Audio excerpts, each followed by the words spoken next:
हरिओम. अमृतानुभव योगदास श्री जय गणेश जोशी यांचे प्रवचन. अध्याय 3. वाचारुणोत्तीर्ण. ओवी क्रमांक 28. जळी जळा वेगळू, कापूर न दिसे आवडळू, परी होऊनी परिमळू, उरे जेवी. अर्थात पाण्यात कापूर टाकला तर तो त्यात सहजच विरघळून जातो, तथापि त्याचा वास पाण्याला येऊ लागतो. तो गंधरूपाने पाण्यात शिल्लक असतो. तसे अविद्या नष्ट झाली तरी ती आत्मबोधाच्या रूपाने विद्या म्हणून शिल्लक राहते.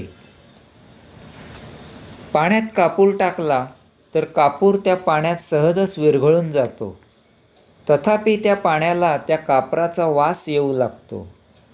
याचा अर्थ कापूर जरी त्या पाण्यात विरघळला तरी तो त्यात शून्य होत नाही, तो गंधरूपाने पाण्यात शिल्लक असतो.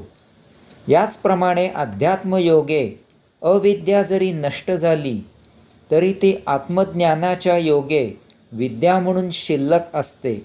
यामुळे ती पूर्णत्व प्राप्त होण्यासाठी अडथळा ठरते. ओवी क्रमांक 29.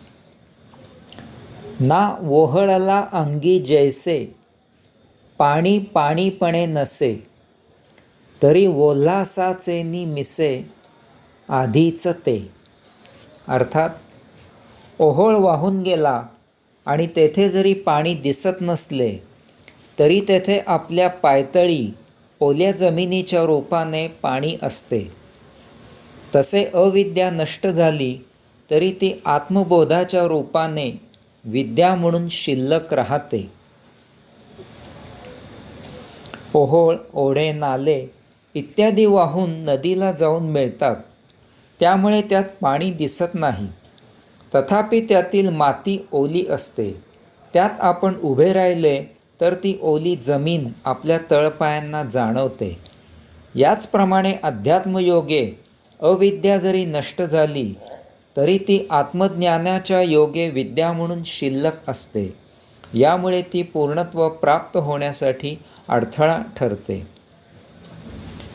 ओवी क्रमांक 30. ना तरी मध्यान्ह काळी, छाया न दिसे वेगळी, असे पायातळी रिगवनिया.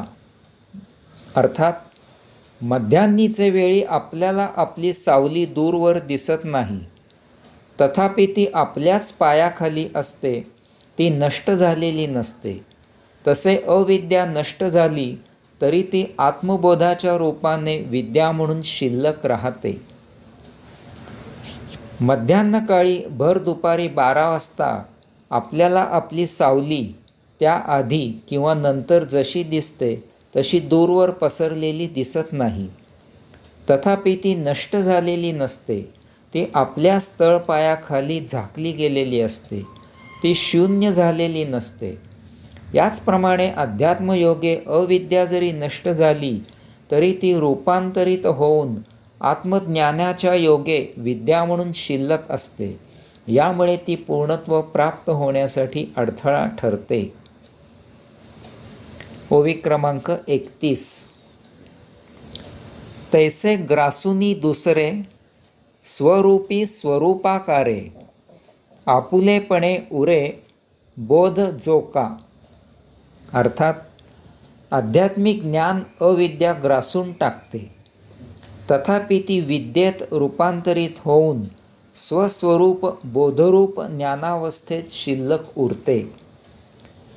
आता माऊली वाचारुणोत्तीर्ण या अध्यायाची या शेवटच्या 3 ओव्यात सांगता करत आहेत.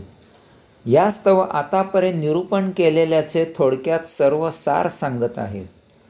ते सांगतात की हे सत्य आहे की अध्यात्माने अविद्या नष्ट होते, तथापि ती पूर्णपणे नष्ट होत नाही, शून्य होत नाही, तर तिचे रूपांतर विद्येत आत्मज्ञानात होते.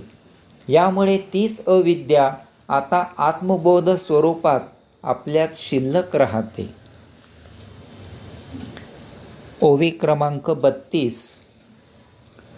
ते ऋणशेष वाच इया न फेडवे मरोनिया ते पाया पडोनी मिया सोडविले. अर्थात सद्गुरूचे वाचाऋण फेडणे या जन्मी शक्य होणार नाही. यास्तव मी त्याच्या पाया पडलो आणि यामधून माझी सुटका करून घेतली. माऊली सांगतात की माझ्या असे लक्षात आले आहे की कितीही काही प्रयत्न केले तरी जोपर्यंत नरदेह आहे तोपर्यंत म्हणजे या जन्मी सद्गुरूचे वाचाऋण फेडणे शक्य होणार नाही. कारण अविद्या नष्ट केली तरी ती पूर्णपणे कधीही नष्ट होत नाही. तिचे अविद्येमधून विद्येत, आत्मज्ञानात, आत्मबोधात रूपांतर होते. ती आपल्याला पूर्णपणे सोडत नाही. अशा रूपात ती आध्यात्मिक अहंकार मीपणाला चिकटून बसते.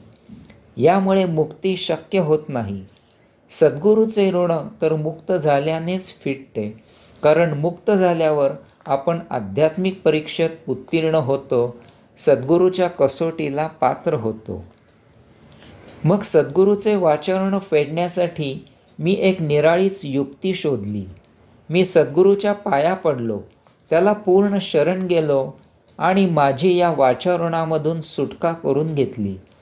याचा अर्थ असा आहे की सद्गुरूच्या पावन सान्निध्यात त्याच्या प्रभावामुळे त्याच्यासारखे आपण आचरण करू लागतो आणि त्यायोगे विद्येमुळे निर्माण झालेला अहंकार मीपणा नष्ट होतो. सद्गुरूच्या परीक्षेमध्ये उत्तीर्ण होण्यासाठी हाच एकमेव उपाय आहे. ओवी क्रमांक 33. म्हणोनी परा पश्यन्ती मध्यमा हन भारती या निस्तरिलिया लागती ज्ञानी अज्ञानींची.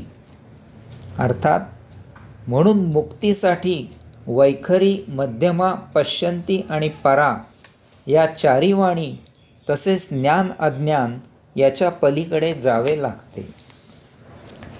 या वाचाऋणोत्तीर्ण अध्यायाची सांगता करताना माऊली सांगतात की चारी वाणी, ज्ञान आणि अज्ञान यांच्या पलीकडे जाण्याला अन्य पर्याय नाही.